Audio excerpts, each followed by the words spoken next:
આપણે આ કચ્છી ભરતનો ચોબારિયો શીખ્યો. એમાં આવે નાનો ચોબારિયો,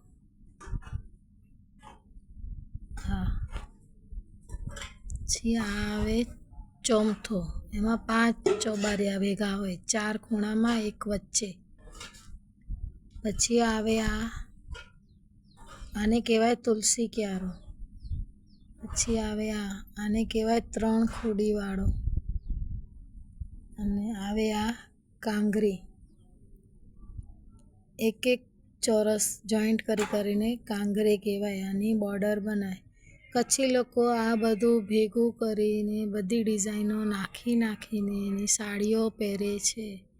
સાડીઓમાં સુંદર સુંદર ડિઝાઇન નાખે છે, સુંદર કલર નાખે છે. પછી તમને સાડીઓ ફુરસતે બતાવીશ.